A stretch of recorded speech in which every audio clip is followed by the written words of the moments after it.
Soul exchange, SOUL, soul exchange.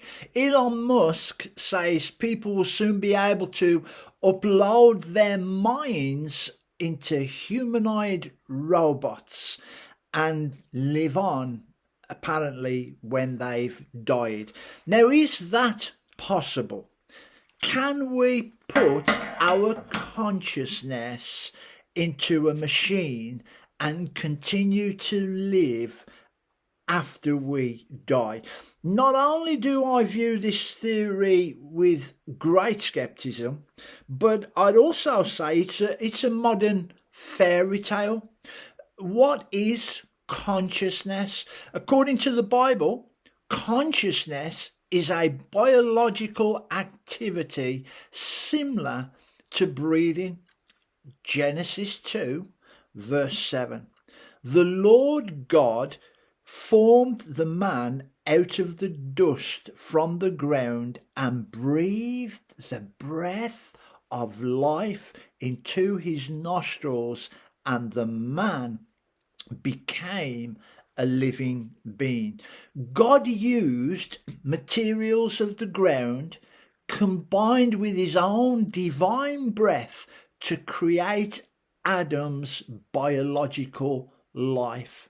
And as Jesus told the Pharisees, Luke 11:40, didn't God make the inside as well as the outside? So human consciousness is a biological activity created by divine breath. And there's a fundamental difference between living beings and robotic machines. And I know one did really well in the marathon today as well. And I'm thinking of Optimus 2 as well as Elon Musk's type of robot. Well, machines have a vital place in the world. Remarkably, advancements have been made in neuroscience, biobots, robots with simple nervous systems are becoming more sophisticated. For some time now, scientists have been incorporating technological components into living organisms, things which we now take for granted, such as pacemakers or prosthetic limbs to help people to restore functions, bodily functions. We have technologies that allow individuals with paralysis to control computers just with their thoughts. They can look at a computer and move a cursor with their eye. Great scientific innovations making a positive difference. But the suggestion that we can upload a person's consciousness into a human android or a machine or a robot is beyond spurious. Machines don't live as humans do. When humans are compared to machines, there's a stark contrast in human personality, human characteristics, and human nature. And without dumbing down on anyone, no machine has ever been conceived like a human. These days, we have robotic assisted conceptions. We have artificial wombs designed to provide an alternative to human surrogacy, but no machine has ever been born of a woman.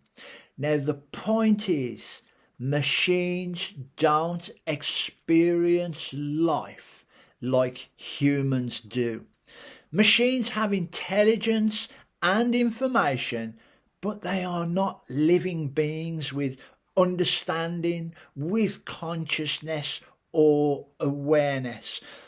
I was surprised to learn that our parents' DNA is linked to consciousness. We don't inherit the consciousness from our parents' DNA, but our parents' DNA is linked to our consciousness because our parents primarily provide the biological blueprint for our brains that actually generates our consciousness and hosts our consciousness as well. Now, how many machines do you know which receive the biological blueprint for a brain from its parents to generate its own consciousness? Not one.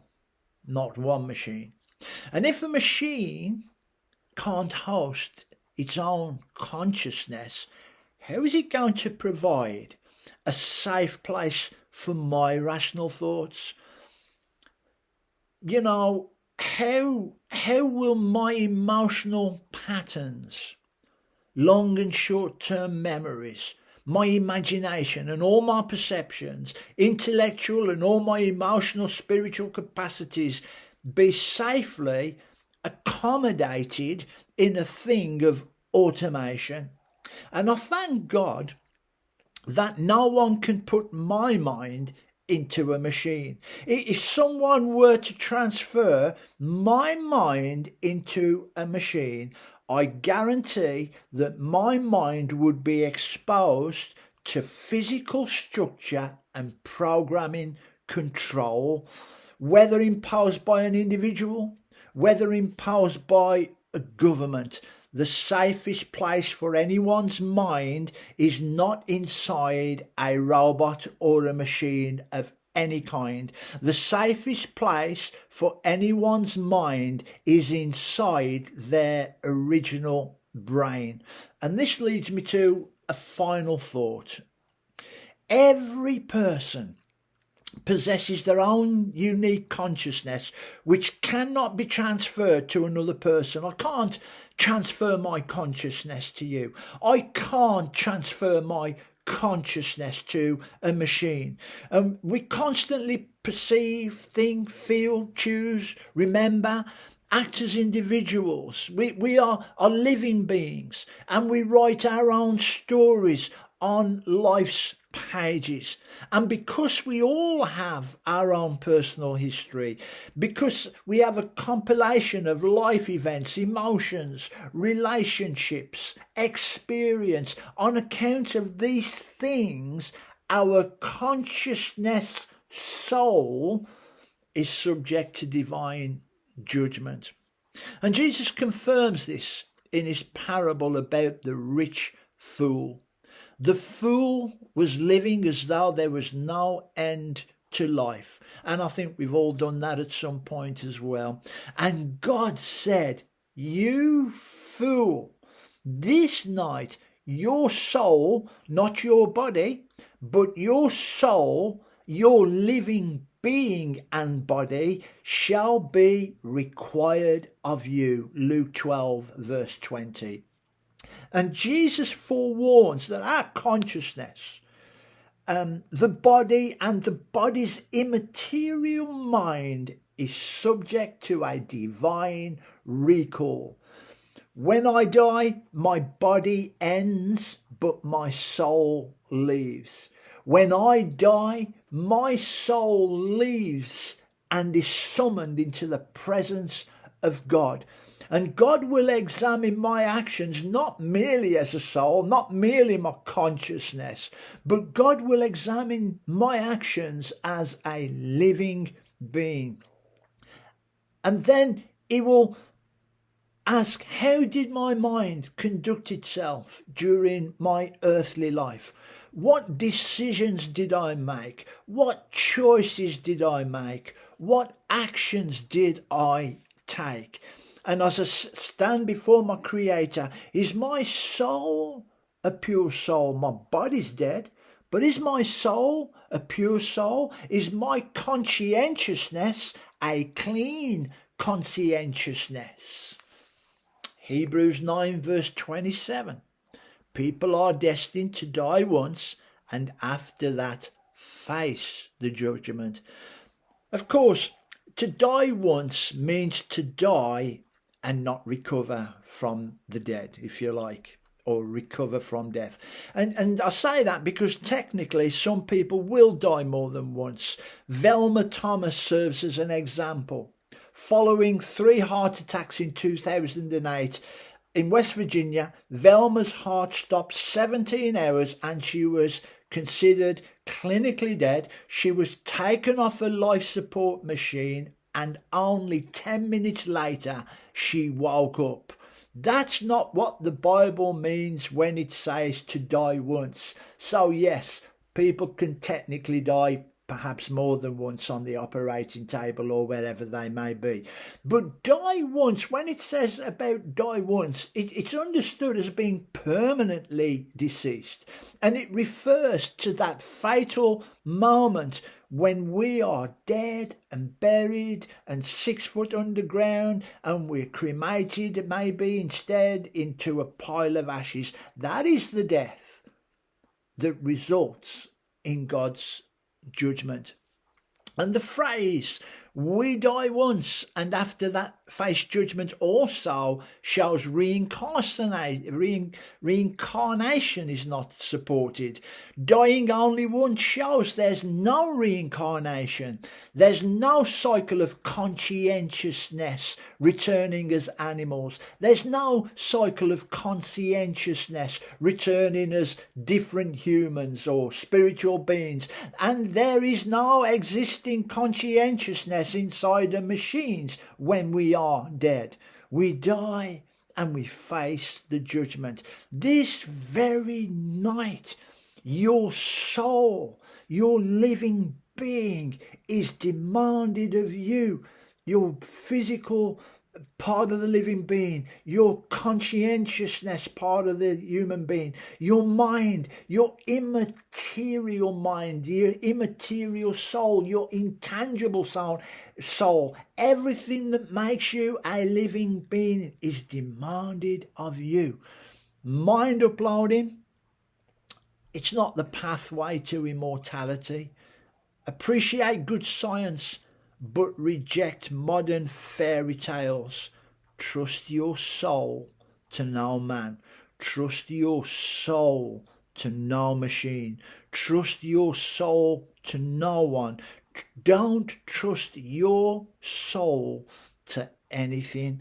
Jesus said, what good will it be for someone to gain the whole world yet forfeit their soul? Or what can anyone give in exchange for their soul? Put your soul into God's hands. That's where it belongs. Become a follower of Jesus Christ. John 14:6, Jesus said, I am the way, I am the truth, I am the life. And Jesus is the only one. He is the only one. Elon Musk and his humanoid robots and Optimus 2 or any other kind of super sophisticated machine, they will not save your soul.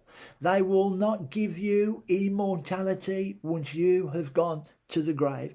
Jesus Christ is the only one who can save your soul. John 3:16, for God so loved the world that he gave his only begotten Son, that whosoever believes in him should not perish. Your consciousness won't perish. You as a living being will not perish. Your immaterial mind will not perish, but have everlasting life in a new body. And how and why don't you not trust Jesus with your soul? How can you trust anybody else with it? Maybe you want to become a follower of Christ. Google Kev's Bible Talks and there'll be information on that. If you've got any feedback for this vlog, that'd be appreciated as well. So God bless you until the next time. Bye.